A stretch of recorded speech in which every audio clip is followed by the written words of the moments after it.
Сәлем достар, бүгін біз форманы қажет етпейтін миксерсіз жасалатын өте дәмді осындай пирогты жасаймыз. Міндетті түрде жасап көріңіздер.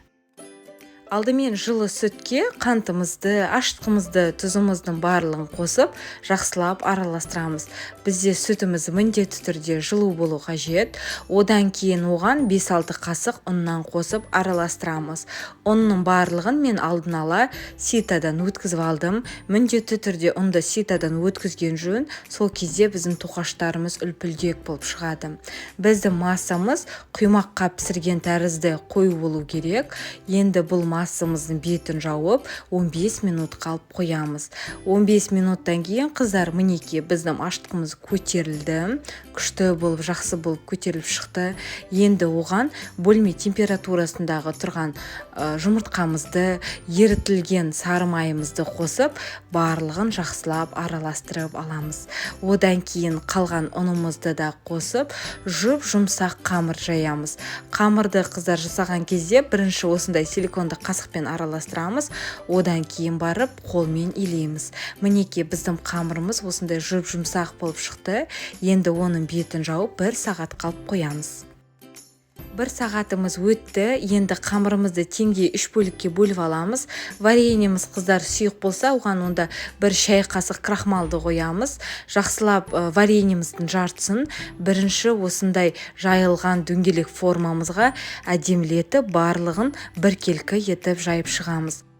Енді екінші тестамызды әдемілетіп бетіне қойып шығамыз. Барлығының формасы бірдей болу керек. Қалған вареньемізді осылай жақсылатып, барлығын біркелкі етіп жағып шығамыз. Үшінші массамызды да осылай бетіне қоямыз. Одан кейін ортасына осылай стаканды қойып, әдемілетіп, дәл видеодағыдай неше түрлі узорларды қазір бірге жасайтын боламыз. Мінеки достар, енді барлығын осылай кесіп болғаннан кейін бізде қазір бірге әдемі ою өрнектерді жасайтын боламыз. Сонымен қатар достар, мен өте дәмді бір жұмыртқадан жасалатын пирожныйдың жоғарыда сілтемесін қалдырамын. Сілтемеден өтіп, міндетті түрде достар жасап көріңіздер. Бұл пирогты да достар міндетті түрде жасап көріңіздер. Жасалу жолы оңай, әрі өте дәмді болып шығады. Енді әдемілетіп сыртқа қарай барлығын қайтарып шығатын боламыз. Аралары ашық болса достар ештеңе етпейді. Өйткені қазір біз бетін жауып көтерілуге алып қойғаннан кейін біздің пирогтарымыз көтеріліп, аралары ашықтығы білінбей қалатын болады.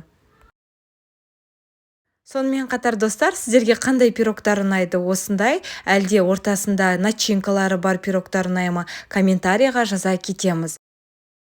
Енді бетіне осындай пищевой пленка немесе кәдімгі пакетті да қойып, дымқыл орамалды жауып 30 минут қалып қоямыз.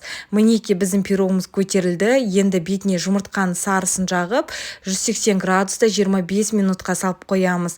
Мінеки достар, біздің пирогымыз дайын болды. Әдемілік үшін мен бетіне қант ұнтағын септім. Міндетті түрде жасап көруге кеңес беремін. Жұмсақ болып шығады. Ең бастысы форманы да миксерді да қажет етпейді. Өте дәмді пирог. Сіздермен бірге болған Гаухар ас болсын.